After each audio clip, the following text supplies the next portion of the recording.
Olá, nossa conversa hoje é sobre a formação das identidades sociais nas sociedades complexas e a aula tem por objetivo verificar em que medida a formação das identidades sociais se vincula ao que se convencionou chamar de sociedade de consumo. Melhor dizendo, conversaremos sobre o consumismo como modo de vida. A ideia em si é trabalhar com o verbete consumismo, presente nessa obra da editora Unesp, Conceitos Essenciais de Sociologia, livro organizado por Anthony Giddens e Philip Sutton. Vale lembrar que o sistema de produção em massa de bens e serviços nasce da Revolução Industrial. Destaca-se também uma maior disponibilidade de crédito a partir do início do século XX. Um indivíduo ávido por consumir está à disposição do mercado a partir de uma relação pactual estabelecida entre capital e trabalho nos países centrais. Essa relação ficou conhecida por vocês como estado de bem-estar social. Quer dizer, uma sociedade que se deixa inundar de mercadorias, uma sociedade dominada por uma avalanche de mercadorias, maior disponibilidade de crédito e, para fechar esta equação, um consumidor disponível. É claro, essa sociedade orientada pelo consumo se deixa reger por mecanismos ideológicos bastante específicos. Conversaremos sobre isso também no decorrer desta aula. Quer dizer, a sociedade de consumo não nasce apenas do domínio da técnica, da racionalidade instrumental no contexto de uma sociedade administrada.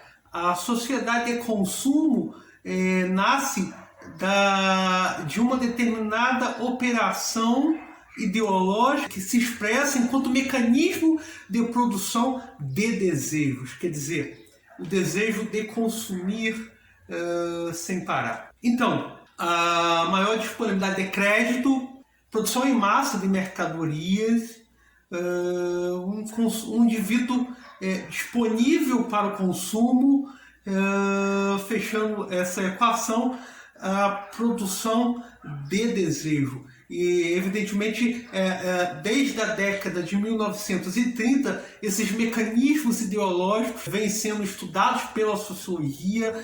Destaca-se, nesse sentido, a importância da teoria crítica ou da escola de Frankfurt na compreensão desses processos ideológicos de longo alcance, processos permeados pela produção de desejos, pela atuação da mídia, pela propaganda e marketing, quer dizer, sobre como as instâncias ideológicas agem na produção de desejos no sentido de orientar os indivíduos ao consumo. Daí dizer que a escola de Frankfurt tem um papel fundamental na compreensão desses processos ideológicos de longo alcance. Quer dizer, essa sociedade de consumo nasce de uma produção intensa de mercadorias. Dirá Marx, a riqueza das sociedades em que domina o modo de produção capitalista aparece como uma imensa coleção de mercadorias, e a mercadoria individual como sua forma elementar. Embora a adoção do taylorismo-fordismo no pós-guerra tenha permitido o desenvolvimento da sociedade de consumo com seu sistema de produção em massa, o desenvolvimento de métodos pós-fordistas mais flexíveis, dirigidos aos mercados de nichos, possibilitou o surgimento de uma nova noção de cidadania vinculada agora à ideia de consumo. Quer dizer, gradativamente o conceito de consumidor substitui o do cidadão e o critério de inclusão deixa de ser o direito. Quer dizer, já estamos pensando aqui nesse mundo globalizado que cada vez mais ganha força a partir dos anos de 1970, 1980, do século XX, com a inserção de novas tecnologias digitais a partir daquilo que ficou conhecido como a terceira revolução industrial. Quer dizer, toda a nossa lógica de consumo hoje se baseia na ideia da customização. Enquanto no universo taylorista fordista, por exemplo, os indivíduos consumiam a partir dos produtos disponíveis na prateleira, hoje o capitalismo vende a ideia da personalização, da customização do produto. Quer dizer, é um produto feito sob medida para aquele consumidor em particular. Aliás, melhor, a propósito, é este consumidor em particular, quer dizer, com um determinado tipo de perfil que cria um determinado nicho de mercado. Os mercados, a partir dessa lógica mais flexível, se definem a partir desses nichos, quer dizer, daquele consumidor bastante individualizado, com certas características, aquele consumidor definido a partir de uma análise prévia de dados esses que são coletados nas redes sociais, nos aplicativos e são vendidos às grandes corporações, e a partir do delineamento desse perfil estabelece-se um determinado consumidor em potencial. Nessa perspectiva, o consumidor e não o trabalhador torna-se o protagonista nesse mundo da flexibilização do trabalho. Vale lembrar que o desenvolvimento do universo taylorista fordista, aquele da produção em massa, se deu a partir de uma relação pactual entre capital e trabalho, o estado de bem-estar social. Quer dizer, destaca-se nesse sentido a importância dos sindicatos na mediação dessas relações trabalhistas, na medida em que o trabalhador era um protagonista desse processo. Com o desenvolvimento dos métodos mais flexíveis, principalmente a partir do final do século XX, o consumidor torna-se protagonista. Quer dizer, estamos a falar de uma sociedade orientada por um novo modelo tecnológico, a tecnologia digital, de uma sociedade que se compõe de um novo tipo de trabalhador, que é aquele que realiza o trabalho intelectual, aquele que desenvolve programas, por exemplo, na garagem de sua casa. É esse universo que permitiu o desenvolvimento de um novo tipo de sociedade, uma sociedade de consumo orientada pela lógica da individualização, da personalização, da customização. Quer dizer, um tipo de sociedade em que, digamos, o conceito de consumidor substitui, repito, o de cidadão. Daí dizer que, segundo essa perspectiva, uma característica já presente no universo da produção em massa, que era o processo competitivo da disputa por status social por meio das trocas simbólicas, quer dizer, a mercadoria estar a funcionar aqui no sentido de atribuir status social, quer dizer, classes sociais diferentes consomem produtos diferentes, quer dizer, esta característica já presente no universo da produção em massa taylorista, fordista, que era aquele processo competitivo da disputa por status social por meio das trocas simbólicas, quer dizer, a mercadoria está aqui a funcionar no sentido de atribuir status social, na medida em que classes sociais diferentes consomem produtos de marcas diferentes, quer dizer, a marca aqui é um elemento fundamental dessa sociedade de consumo que ganha cada vez mais força no capitalismo, quer dizer, o produto não se define apenas pela sua utilidade, o produto realiza o seu valor em função de sua marca, quer dizer, na medida em que esta sociedade orientada pela lógica do consumo volta-se para a customização do produto, quer dizer, para a individualização do produto, essa dinâmica se torna muito mais ampla nessa sociedade que surge a partir do final do século XX, a partir dos anos 1970, 1980, nessa nova fase da Revolução Industrial, a Revolução Tecnológica Digital. Vale lembrar que no capitalismo contemporâneo a noção de marca guarda uma íntima relação com a ideia de espectralidade, quer dizer, a marca não deixa de ser uma noção fantasmática, segundo o teórico esloveno Slavoj Žižek, que no seu maravilhoso livro Vivendo no Fim dos Tempos, uma obra da Boa em Tempo, trata do assunto trazendo duas ilustrações bastante interessantes. Uma empresa que trabalha com barras de chocolate resolveu fazer uma experiência para aumentar o lucro do produto, resolvendo diminuir o tamanho da barra e aumentar um pouco mais o tamanho, mas nunca até o tamanho original. Ao fazer isso, sobe o preço. Em seguida voltou a diminuir pouco a pouco o produto e assim por diante.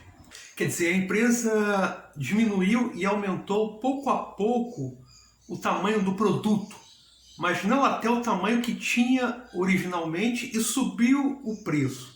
Em seguida voltou a diminuir pouco a pouco o produto e assim por diante. Abre aspas. Se levarmos essa tendência às suas últimas consequências, em dado momento, que pode ser exatamente calculado, a empresa venderá embalagens cheias de nada, e esse nada terá um preço que pode ser exatamente determinado. Isso é lucro, o preço de nada que pagamos quando compramos alguma coisa de um capitalista. Essa é a primeira ilustração. A segunda ilustração tem a ver com uma empresa que trabalha com a fabricação de calçados.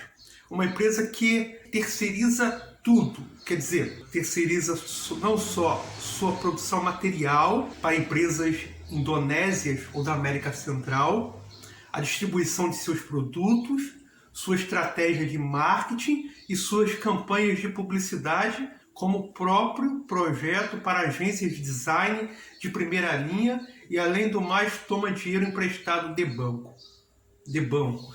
No final, melhor dizendo, uma marca é, portanto, esse nada em si, nada a não ser a própria marca, o significante vazio que conota a experiência cultural de fazer parte de determinado estilo de vida.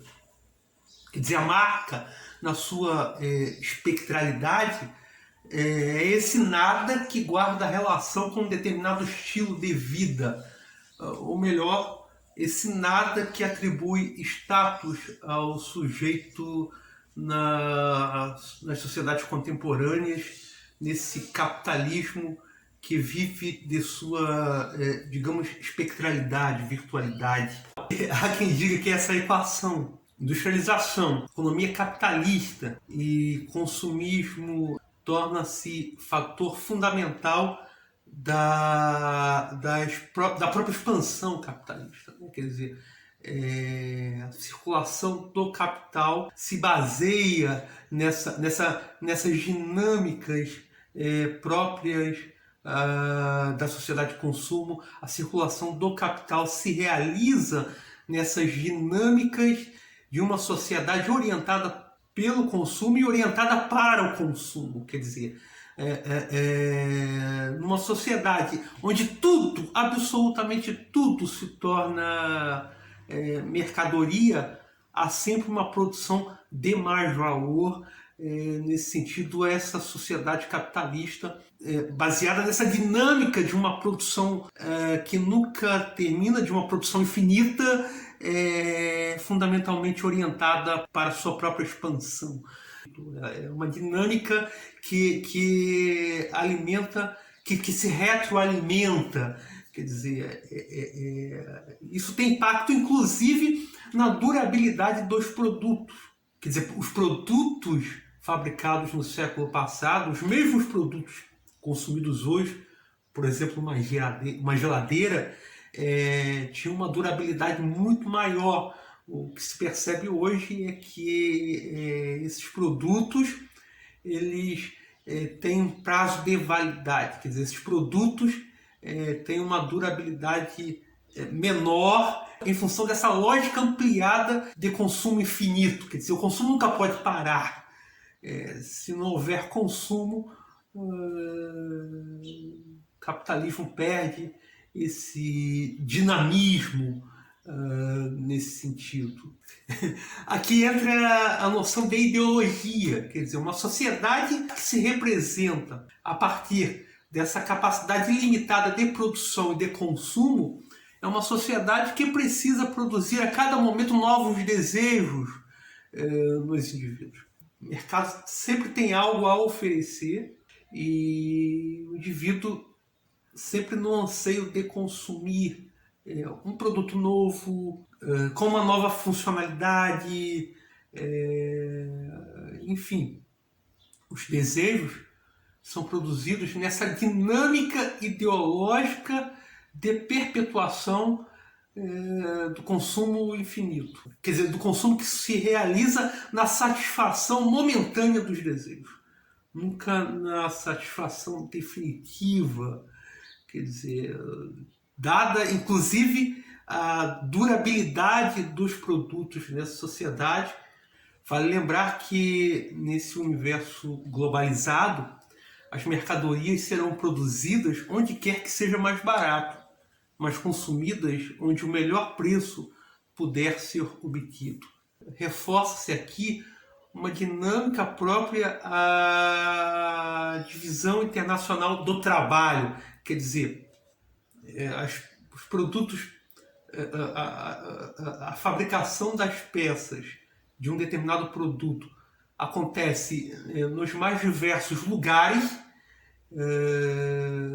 Esse produto ele pode ser inclusive montado na China, mas consumido no Brasil ou nos Estados Unidos. Quer dizer, a circulação de bens e serviços, dinamizada pela lógica da globalização, permitiu, digamos, a redefinição desse universo ou dessa divisão internacional do trabalho. Daí dizer que a globalização tem um papel fundamental na ampliação dessa sociedade de consumo. Quer dizer, dessa temática do consumismo surgem várias questões relacionadas à ementa de nossa disciplina, às discussões engendradas nesse semestre letivo. Por exemplo, o consumismo é responsável pela destruição das relações sociais e do meio ambiente? Como lidar com esse fluxo potencialmente interminável de modismos, novos produtos e serviços para o nosso consumo? Essa fusão de necessidades e desejos é em si mesma perigosa?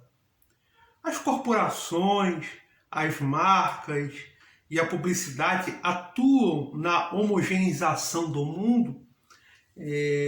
Recentemente eu vi um infográfico sobre as marcas presentes na indústria de alimentos, e o que se percebe é uma completa homogeneização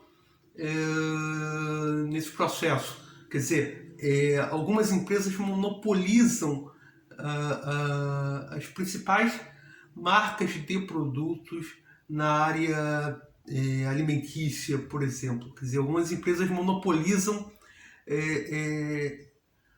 os produtos vendidos no mundo inteiro.